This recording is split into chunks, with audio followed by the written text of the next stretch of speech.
Welcome to the Real Comic Heroes Podcast.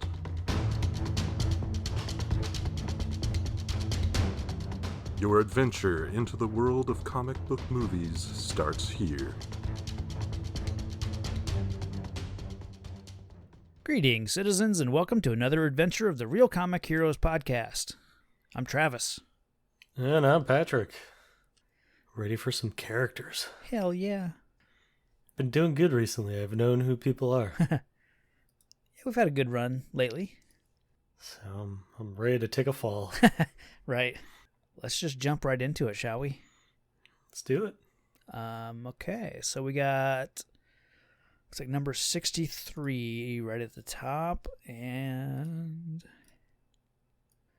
number 63 is Blade. Hey, I know that guy. Yeah, you do. Heard they might be bringing him back. Yeah. Yeah,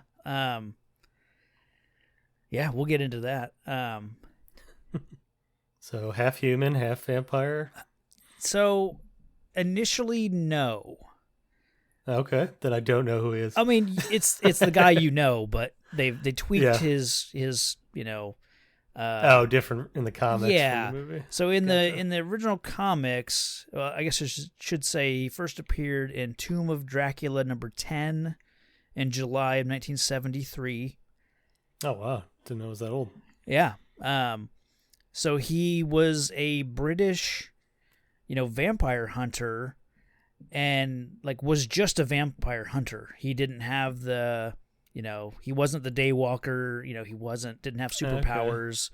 Okay. I think he was. So he was like Christopherson in the movie. Yep, I guess basically. And then in the movie they decided to make him the half vampire, half human. His mother was bitten when I think right as she was pretty much ready to deliver. Yeah. So he came out as a half vampire, half human. And I love that line. All of their strengths, none of their weaknesses. Yeah. So that's just a great concept.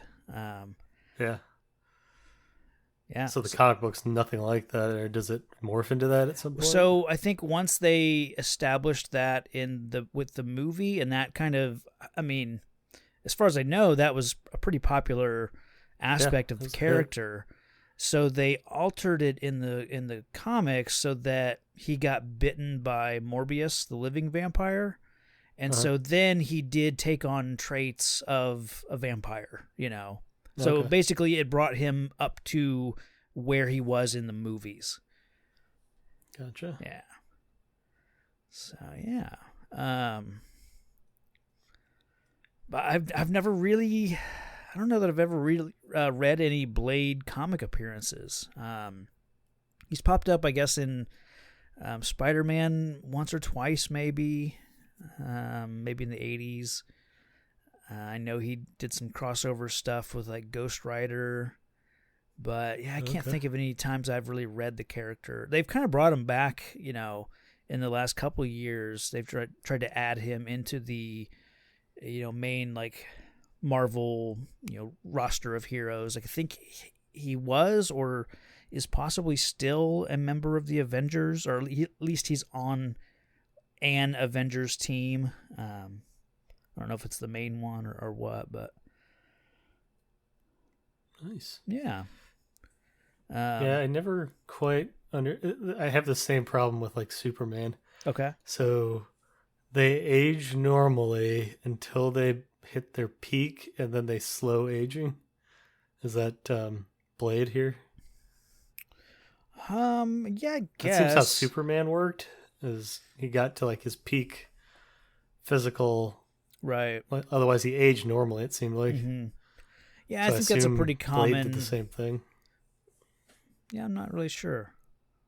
I think that's kind of what I assume all these are like. If they have some kind of they don't age. Yeah. They age normally until they hit their peak physical ability or something. Yeah. I'm gonna go with that. Yeah. It sounds good. I know I've seen that in other they things. Said he still ages. What's that? I think they say he still ages. It's just Yeah. I don't think he ages as quickly.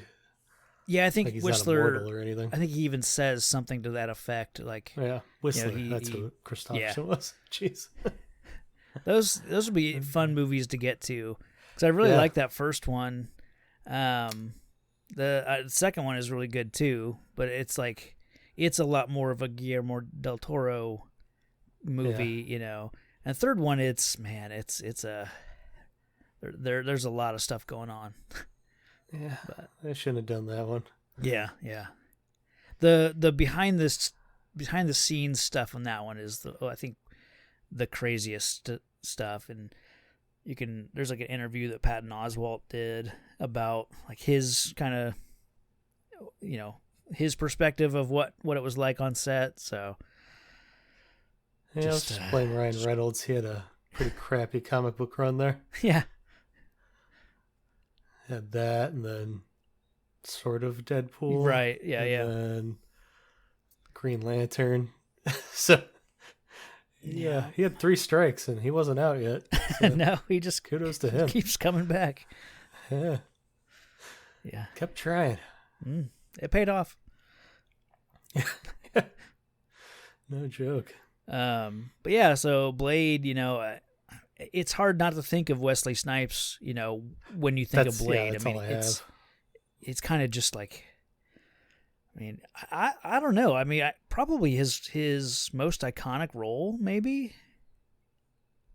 I mean, I know Wesley Snipes has done, you know, a lot of other things, like, but I think that almost has become his most, I don't know, most famous role, maybe. Yeah, I mean, he had a slew of action films. Right. But, they all kind of got lost in the shuffle of 90s action. Yeah. And then the only other thing I can think of is like Major League in the late 80s. Oh, okay. Yeah. For me, it's like it's either this or Demolition Man. You know. Oh yeah, that's true, Demolition Man. But yeah, I'd probably put Blade ahead of Demolition Man, just because I felt like that was a bigger hit. Yeah. Plus, it spawned a couple sequels. So Passenger 57 was probably like his biggest mainstream action movie, I think. Yeah. But yeah. And most recently, he was in Expendables 3. Ah. I just watched it like a month ago. So oh, really? I was like, hey, it's Wesley Snipes. Was he in... Didn't they just do a sequel to Coming to America that he was in? Oh, was he in that? I think so. I haven't seen it yet. I didn't see it, but I think I heard he was in it. I could be mixing that up with My Name is Dolomite, I think was that the Eddie Murphy one? Yeah, that was another Eddie Murphy. So I think he was in one or both of those. And I don't know. I'm pretty sure Coming to America is just Eddie Murphy and Arsenio Hall. Well, I mean, but there were a lot of playing people, other characters. You know. Yeah, there's a lot of people that they crammed into that sequel, especially. True. But I feel like Eddie Murphy and Arsenio play at least 6 characters each. So, let's see. So there was a Blade TV series, like on Spike TV. There in the very early, like it's been early 2000s. Yeah. We watched it. It only lasted for like, a season. It was okay. I can't remember the name of the guy that played Blade, but he was okay. Oh, stupid question here. Has the character always been black? Yes. Okay. Yeah. Wasn't sure when you said he was from the 70s. Yeah, no, that's a fair question. Sure yeah. They had a change of heart or something. Yeah. Cool. And then so Marvel did announce, like, it's probably been 2 or 3 years now, maybe 2 years. But when they announced like their next, their upcoming slate of movies, they did announce that Blade is coming, and they have already cast Mahershala Ali. He was in what was his name in Luke Cage? He was basically the villain in Luke Cage. Is it Cottonmouth? I can't think of his name. Yeah, Cottonmouth. Okay. Yep. Yeah, and Moonlight. I was like, it's a snake name or something. Yeah. So That's yeah, cool. he'll be playing Blade, and I think I heard that they just hired a director. That's So, weird because like I don't think of him as buff, so he must be bulking up. He Yeah, seemed kind of like scrawny, but Luke Cage was huge, so maybe that's why. that could be. Because But I think Snipes wasn't like as long as buff you're or like, anything. what's that? Snipes wasn't buff, but he was like he wasn't like bulky, but he No. was cut like a freaking maniac. Yeah, I remember like that first movie. I think you see him without a shirt at least once or Yeah. twice, and yeah, his pecs are huge. I mean, and like when you know that he's kind of a short guy, it Shit. you know Most action stars. makes it even more impressive. I think Stallone's probably around at the same height, I'm guessing. Yeah, That's cool. Yeah, I mean, Yeah. I like the character. It was fun in Right. the movies for the first two, at least. I think I mean, and a lot of credit needs to go to Blade because it's kind of like the first Marvel movie, really. I mean, it's not it's not set in the mainstream MCU continuity. They could fold it in if they wanted to. I don't think they will now that they're going to restart the franchise, but it kind of got it was Marvel's first movie in I don't know several years. I mean, we'll have a gap. Captain America. It might be, yeah. And of course, after Blade comes, X-Men and everything after that, Spider-Man and all that. But I think it was a good there's- palate cleanser for the Batman movies that had come out previous. right, yeah, because this was 1998 when Blade came out, and so you had Batman and Robin just the year before. Mm-hmm. I remember. I mean, I could save this for our Blade episode when we get there, but I do remember taking my family to the theater to see that. It was kind of like, for some reason, I got to pick what we went to see, and so I was like, "Let's go see Blade." It's a comic book movie, and in the first 5 minutes, you have Yeah. a That woman nightclub. like going down on a guy in the car or something. So that was a fun movie. I remember we all like got out and they were just like, "So that was interesting." It's like, I liked it. Your parents are like, what is this kid into? Yeah. It's It's comic books. Yeah, sure it is. Yeah. Talk more about the movie, but Yeah, that's all I really know. I mean, yeah, I mean that's I'm surprised that Marvel doesn't have more vampire-related stories, I guess. I know you mentioned that I think Mobius, but vampire, like, I think it just comes and goes. It's such a fair way. I don't think you can do too much vampire stuff.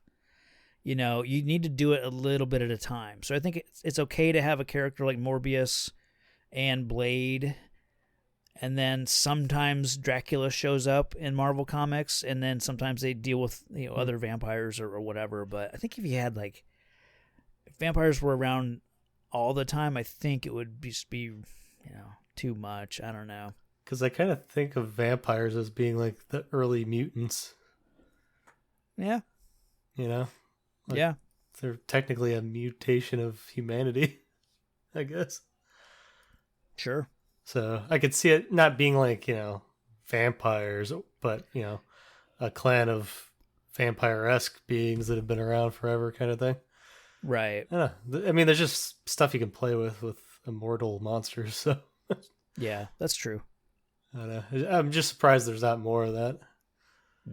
Because I mean, there are vampire comics, but just not Yeah. like in the not Marvel. I mean, Marvel or not DC, like that level. Yeah. Yeah. Because, I mean, they got Norse gods. So, Right. Yeah. I mean, there's no reason, you couldn't have more vampire characters in, but I think even the X-Men dealt with some vampires probably 10 years ago or so, and like the character Jubilee was bitten by a vampire, and so I think for like 5 years she was running around like she was a vampire, but she still had her X-Men powers, and ooh, dang. That's cool. yeah, Hey, you can treat it like a disease. right. Hey, it's cool. Come on, somebody do something with that. That's way more creative than me. Yeah, Patrick wants more vampires. Moving on to the next. Should we move? Yeah, should we move on? Yeah. So next up is number 39. Feeling good. 39 is, Cyclops. I have heard of him. Of the X-Men, yeah. Scott. Scott Summers, yes. First appearance, X-Men number 1, September 1963. Whew. So he's one of the original, Marvel characters. He goes way back. Yeah, that's when they wore those funny outfits, right? I mean, they've always worn funny outfits. Well, aren't they like just blue or something? And they're like blue and yellow. And that's been kind of their color scheme, since almost the beginning. Those first costumes are pretty, dopey looking because they're so like they're very baggy. At the time they weren't drawing comic book characters as like, ripped, just muscle bound freaks like everyone in comics is now. So and plus they were like 15-year-old kids, 15, 16-year-old kids. So okay, so they were actual students, like the first students. Yeah. Okay. Oh yeah. Cyclops is one of those characters that has gotten just a kind of a bad rap over the years. For the longest time he's just the Boy Scout of the group, and no one likes him because he's not cool like Wolverine. But they've he's really like the straight man. Exactly, yeah. They've really done a lot with Cyclops in more recent years to kind of give him an edge. I think it kind of all started with kind of an event called the Phoenix Force, where the Phoenix came down, and normally the Phoenix would, attach to Jean Grey and give her powers. So this Phoenix Force came down to Earth, and instead of normally attaching to Jean Grey, it split and attached to 5 mutants.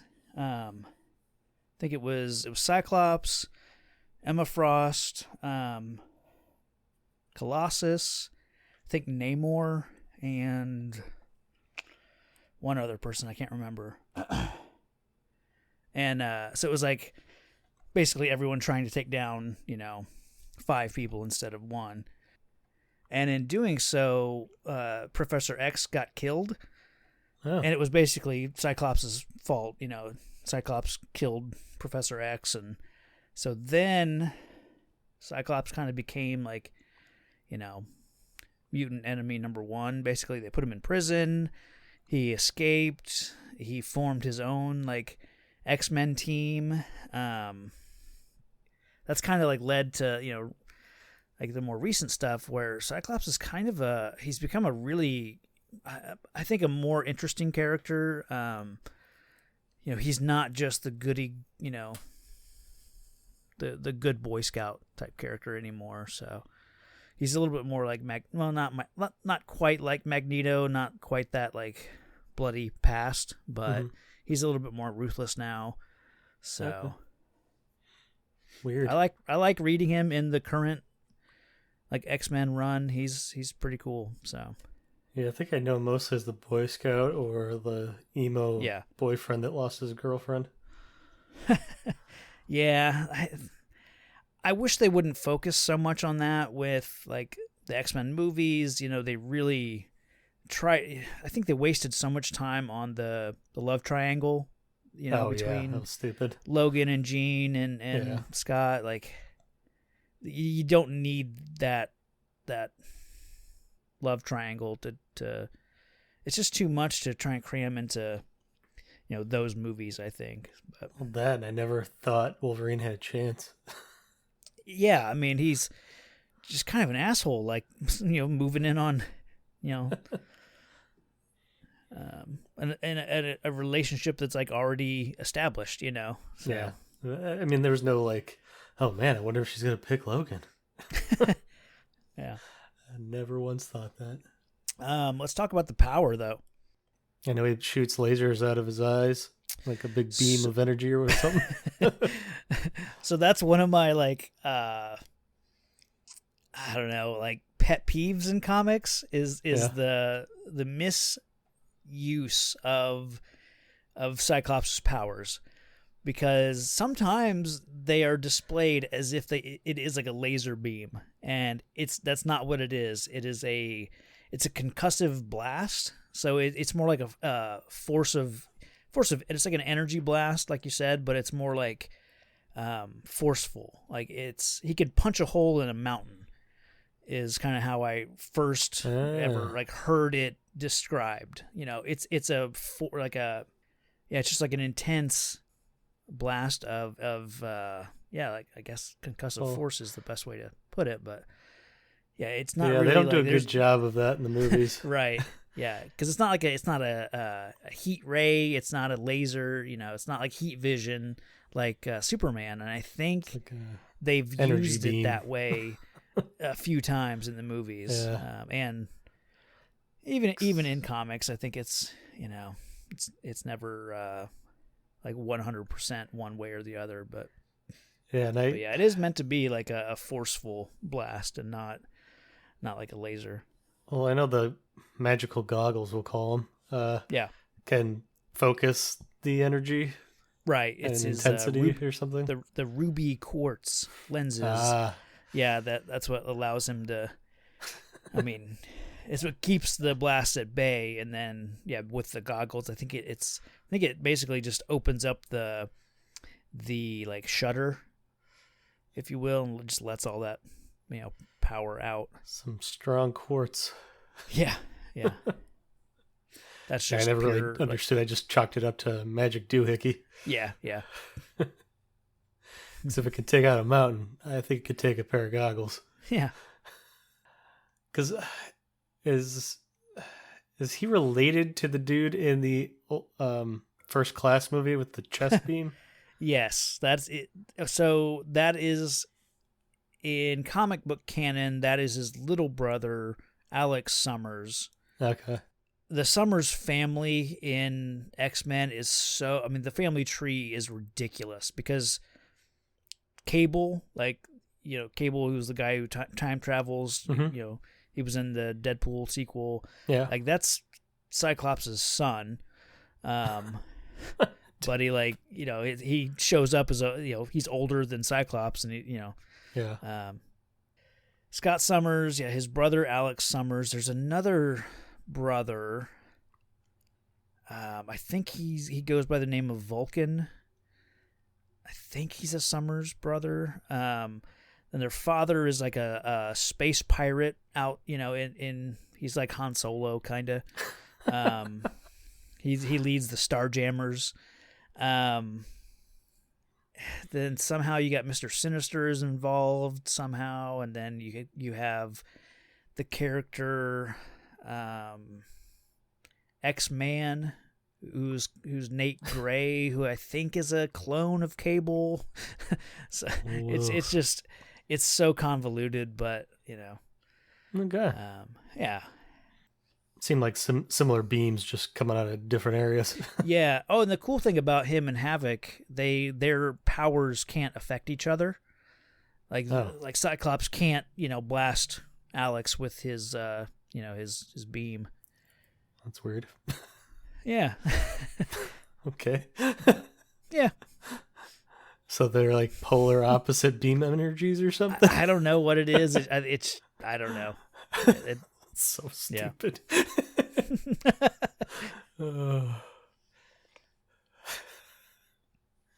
Okay. Yeah. Well, wait, maybe not. Is Juggernaut related to Professor X? So Juggernaut is his stepbrother. Oh, okay. They're Never mind. not blood related. Yeah. How did that work? I was gonna say that it's funny that he can't hurt his mind with his fancy helmet, and they're brothers or something, or related, but yeah, I guess not by blood. Okay. Yeah. It's like Professor X got adopted when his father died. I think like his father's friend kind of took him in and raised him. Like And then so he and Kane Marco became like stepbrothers basically. Yeah, family trees and comic books just mess me up because I saw a video once and it had like multiverse couples and like how it branches in different, and I was like, nope, don't care. Yeah, it's way too confusing. Those X-Men movies are, I mean, some of them are really good. Some of them are just a mess, though. I like James Marsden as Cyclops. I always liked his performance in those movies. And I don't care for the younger guy they have playing Cyclops in the like kind of the newer trilogy. Oh, the First Class and one after First Class, whatever it is. Right. Days of Future Past, I think. Yep. Yeah. I think, is it No, what is his name? See, I don't think it bothered me because I don't really care about Cyclops. Oh yeah. So he kind of was perfect. He's just generic straight guy. Yeah, I guess that's fine. I mean, it's not really a memorable character like in the movies. If you unfortunately, like, if you keep doing the, he's the team leader and he's just trying to keep everybody, in line, then he's not the most fun character. But if you could do it where you can get away from him being the young team leader and do a little bit more character development with him. But there's so much history in comics, like, to do all that up front would be, next to impossible. So he's probably, going to be a character who's always just kind of a little bland in movies anyways. Well, I mean, his powers aren't that exciting. Like, he shoots stuff out of his eyes. I don't know. I like it. Like, when you compare him to Wolverine. Sure. And Jean Grey, who's got, like, psychic space ghosts inside of her. Right. I mean, dude that can shoot not laser beams out of his eyes. It's like, oh no, I have to wear glasses all the time that are made out of quartz. Boo-hoo. Beast turns into a big blue monster. Yeah. What else on Cyclops? That's all I got. Okay. I don't know. He's the one X-Men character I constantly forget about. I'm like, oh yeah, Cyclops. Yeah. I like remember him, Jubilee before Cyclops, for crying out loud. I like modern Cyclops way more than I do maybe classic. That's probably my problem. I only know the stick in the mud version. Yeah, I mean even like the way he is portrayed on that X-Men cartoon, like that is very like stick in the mud, just always going up against Wolverine, So should we move on? Let's do it. Let's do number 83. Oh no. Yeah. Going towards the back. Okay, Superboy. Okay, I got a question up front. Okay. Is this spurned from after Doomsday, or is this earlier than that? So, yeah, I think this is after Doomsday. Because I remember there was like versions of Superman after the Doomsday event, and one was like a kid. And so this one is... Because I think there's a Superboy that goes back to like the 60s, I think. Like just I didn't know if there was like comics. Clark but Kent, or not a Clark Kent. Yeah, Clark Kent. Yeah. As a boy. I guess, something. technically like those comics are about Superman as a child. Boy. This is Superboy as like he's a separate character. I think his name is Connor. It goes by Connor Kent. Yep. But yeah, it says first appearance, Adventures of Superman, number 500 from June of 1993. So that would have been like right around that Doomsday era, Death of Superman and Reign of the Supermen. So there's a cartoon. Is this the clone that Lex Luthor made? I believe so. Yes. Okay. Yeah, the picture that it's got of him is the black T-shirt with the red Superman logo. Yep, I know that's how they portray him in Young Justice and yes, that's what I was thinking of, Young Justice. Yeah. Connor Kent says the genetic clone of Superman and Lex Luthor. So yeah, okay. I don't have really any history with this character. I've read the death and return of Superman, kind of that, that story arc. I've read a little bit of Superboy from those 90s comics. He's just very much at first was very much a 90s, he wore a leather jacket. He had like pouches all over his costume, just very like of the time. I didn't know that was meant to be the same character that is now like part of the Teen Titans and wears the black shirt with I didn't think it was the same clone. I figured it was a different version, but maybe it is. I'm not really sure. They missed an opportunity to make him bald, though. Yeah. Awesome. Yeah. Why not? If he's got part of Lex. Yeah. I think he can't fly, or at least he couldn't in the cartoon. I don't know. The image that I'm looking at has him definitely in the air. I think he can jump and stuff. That could but be. He can't yeah. sustain flight or something. Because he's not quite on par with Superman. Right. Yeah. He's deficient in certain aspects of his powers. Yeah. I think they need to do some kind of rebranding of Superboy, because the character's been around for 20 years, almost 30. Almost. Yeah. Okay. Yeah. 93. Yeah. It's funny how you lose a decade, every now and then. You just forget that the 90s were 30 years ago, not 20 years ago. Yeah. But to have the character still running around as Superboy, I think does him some injustice. Give him a new name. Give it, not super. Maybe just get away from the super clone. Yeah, but just give him a completely new identity. I mean, they've done that now with several of the Robin characters. Robin became Nightwing. Another Robin became Red Robin, real original. But I don't know. I think dump the Superboy name and become his own character.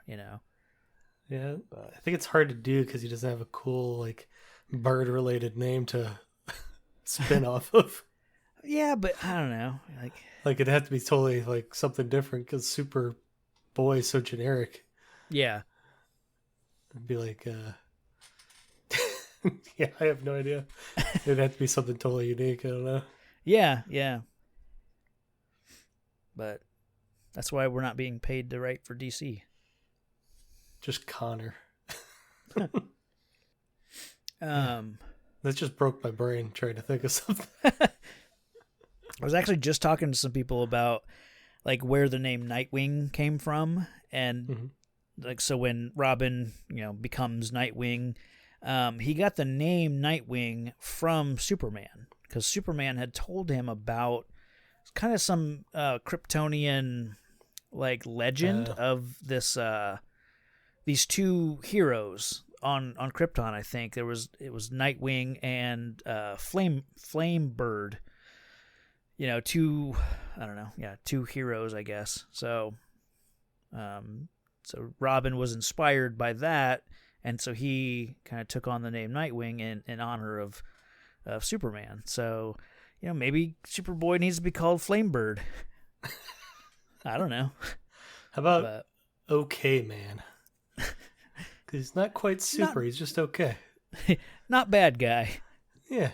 That'll do, man. Yeah. Yeah, something snazzy like that. Right, yeah. It's I don't know what to do with Superboy. Yeah. Sucks he's a clone of those two.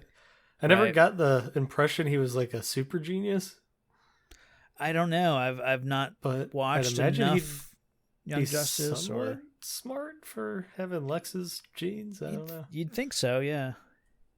But it never comes across that way anyway. Yeah, the few appearances I read of him back in the 90s when he was kind of the more extreme 90s, kind of version. He just seemed like a punk kid, I don't know what the character is like now.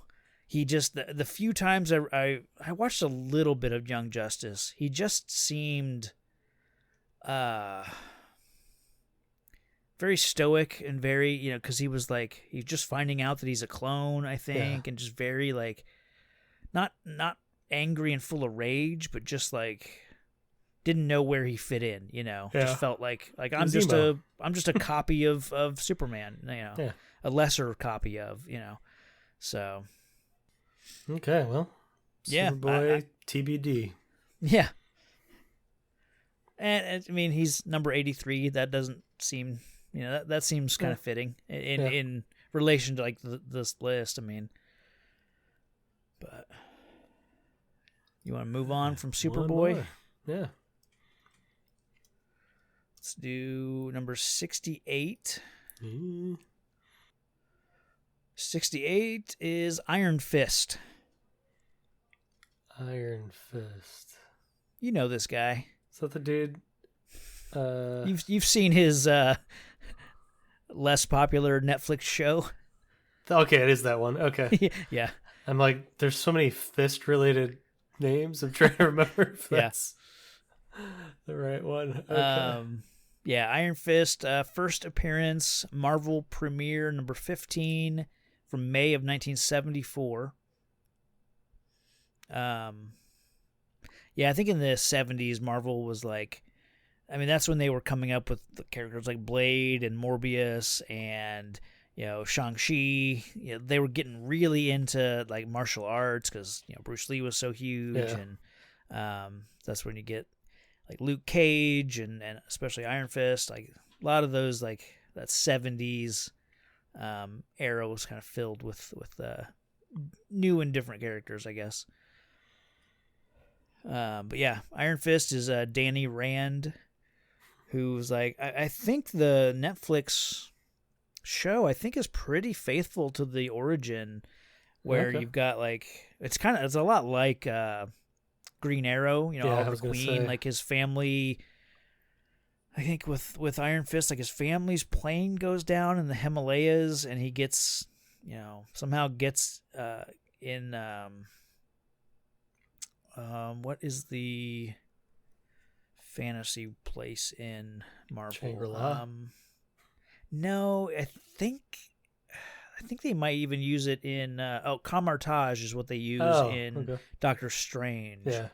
So I don't know if it's that or if it's another, hidden realm or something like that. But yeah, so he basically goes into this, fantasy world,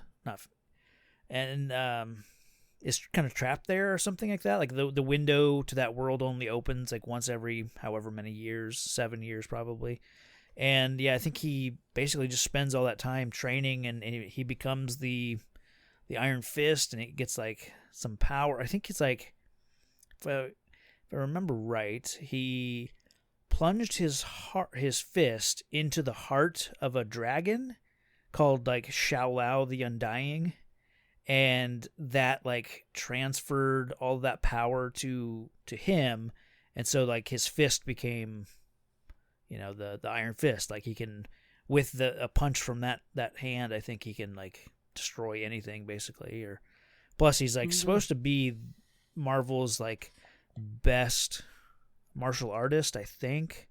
Although now they would probably say it's Shang-Chi, since he's got a movie coming out.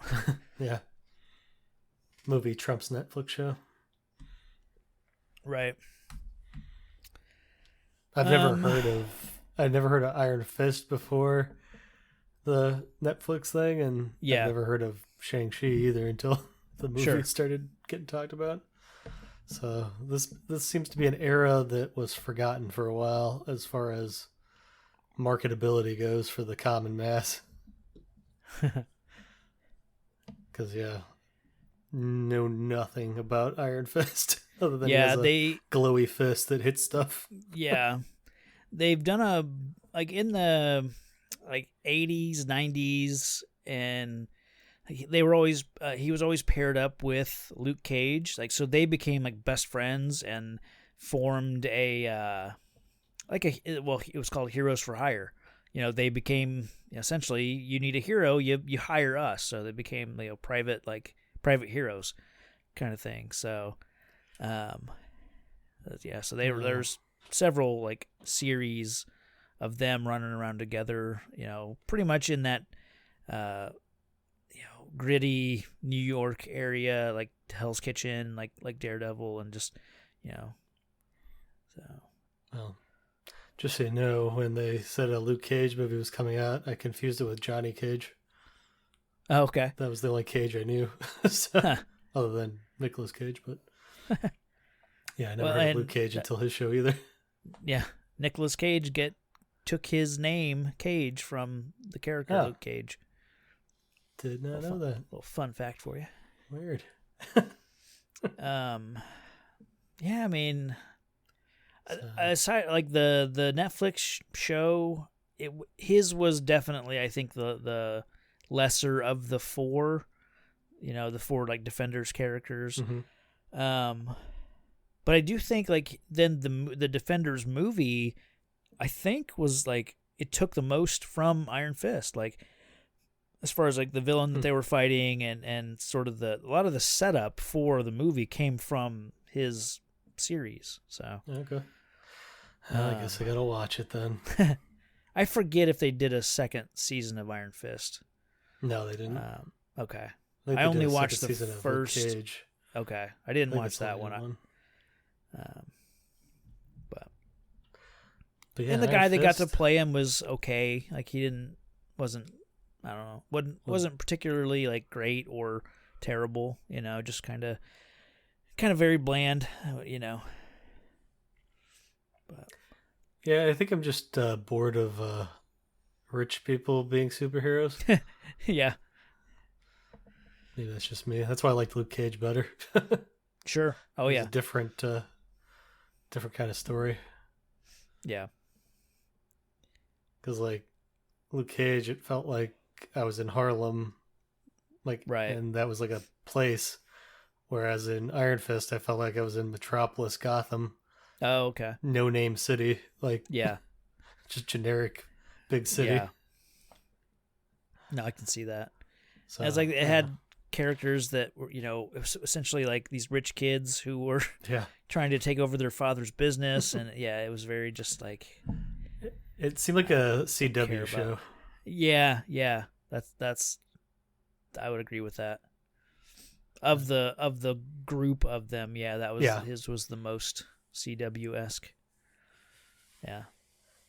But I don't know that I've got a bunch more on Iron Fist. It's cool. He's got a dragon fist. Yeah, well, I don't know why he's not called Dragon Fist instead of Iron Fist, but right. Got a sweet dragon tattoo on his chest. See, he should have been Dragon Fist unless that was taken somewhere. It very well could have been. Cool.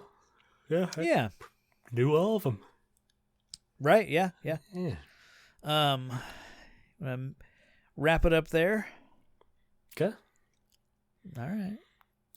Any recommendation? Yeah, I was going to ask you that too. So far so good on something I'm watching, and that's the Bad Batch Star Wars. Okay. Yeah. On Disney Plus. I've seen the first few episodes, and they've been good. Okay. Had you watched all of Clone Wars and Rebels leading up to that, or are you just going into Bad Batch? I didn't know I was supposed to. I've never seen either of those. Okay. That's awesome. Those came out when I wasn't really into. Yeah. That didn't hit me at the right time, so I didn't even really know about them until probably they started redoing it again. Yeah. That's what I was gonna say. They've got a weird history of it started out, I forget even where it landed. Maybe Cartoon Network. Well, that was the 2D animated one, but the Clone Wars started, and then it went for a few seasons, and then I think it got canceled, and then Rebels came out, and then Rebels started to it tied into Clone Wars because several of the characters were tied in, and then they brought Clone Wars back. I think it came to Netflix or something, and so it was like kind of That's revitalized. And then it went away, and Rebels went away, and then I think last year Disney Plus released like 6 episodes, I think, of Clone Wars, like the final season, because there had been a final season like in the works, but it just got canceled. So they had like the bones of the episodes ready to go, so they just needed to be like finalized and polished and everything. But that last season of Clone Wars, like it introduced the Bad Batch. Oh, okay. And then so it's like half the season was Bad Batch and kind of set up for those guys. And then the other half was like finishing up the Ahsoka and Anakin kind of storyline. Mm-hmm. And the really cool thing about that is that it ties in perfectly with Revenge of the Sith. Kind of you can tell like when Order 66 gets called, when the Emperor says, kill all the Jedi, basically. Like when that switch gets flipped, Ahsoka, who has been like side by side with several of these clone commandos, like suddenly she's fighting against her friends, Okay. So that's how this started. So that makes sense. Yeah, exactly. So, I mean, I'll piggyback on that. I recommend Clone Wars and Rebels, and then I guess Clone Wars again. Like, it's worthwhile, and there are several episodes you could skip. Like if it's a Jar Jar heavy episode, you can skip it, or if it's a C-3PO heavy episode, you can skip it. Yeah, I'm guessing the Clone Wars name kept me away from it. Okay, yeah, it's solid. As far as like the whole like, I mean, it's probably that plus Rebels is probably 10 seasons put together. Because it kind of, I do think it works as one long running story, even though Rebels takes place like 20 years later. Okay. Yeah, I was going to say, how do you watch this? Like, is there a weird order like the Star Wars movies? No, I mean, you would just watch, basically you'd go in release order. So you'd watch the seasons of Clone Wars that came out originally, and then you'd watch Rebels, and then you'd watch the newer Clone Wars stuff, and then Bad Batch. Yeah. Well, I hadn't watched any of that, but Bad Batch still works. yeah, right on. I started watching Bad Batch, and I was like, what I didn't like about it is that it's like this one's the Rambo character, and this one is the Donatello like tech character, and then this one is the heavy muscle character. Like I just didn't like that sudden, that these, I mean, I get that that's why they're the Bad Batch, because they have quote unquote defects or they're different, they explain kind of why they are the way they are. Okay. Yeah. I won't get into it, but right. So I think I watched like 2 episodes. I'll definitely finish it. Because I'm sure it'll kind of, it's all a part of that Clone Wars Rebels, I'm sure there's Easter eggs in there I've totally missed. Yeah. But that's cool. Awesome. Yeah. Lately, like we had only been watching Olympics for, that solid like 2 weeks plus or whatever. So, we finished, The Next Generation, Star Trek. Oh, wow. And then we'd started watching, I think we watched the first episode of Deep Space Nine, which is like what would come next. And then the Olympics started. So we haven't really been watching any shows. We did watch The Suicide Squad. Oh. And it's okay. Like it's pretty good. It's fun. It's like I was telling someone, it's like, I don't even know. I think it's a perfectly like solid sequel to the other Suicide Squad. Like I don't think it's not a reboot. It's not like a okay. I think it works as a sequel. I didn't realize it was a sequel. What was I gonna say? It's like it feels like a mixture of Deadpool and The Boys. Oh, okay. as far as like darker. Violence and all that stuff, and but yeah, there's some stuff I didn't like about it, but overall, like, it was a totally enjoyable watch. Shark King just seems ridiculous. What's that? That Shark King character just seems ridiculous. Yeah. And we watched it on HBO, so it's like we didn't have to go out and I wouldn't go out and pay for it, in theater, but it was worth it. If you can watch it on HBO, I'd say go for it. Cool. But yeah, that's probably gonna do it. So I think next we have next movie is gonna be Batman Forever. So get ready to pause those sequences with bat buttocks and nips and crotch shots, and the subtle acting of Jim Carrey. Yeah, so it's such a low key performance. Yeah. So yeah, come back in 2 weeks for Batman Forever. But I think that's going to do it for now. And, yeah. Got anything else? No. Just stay safe, citizens. Thanks for listening to the podcast. Find the show on Facebook and Twitter at Real Comic Heroes.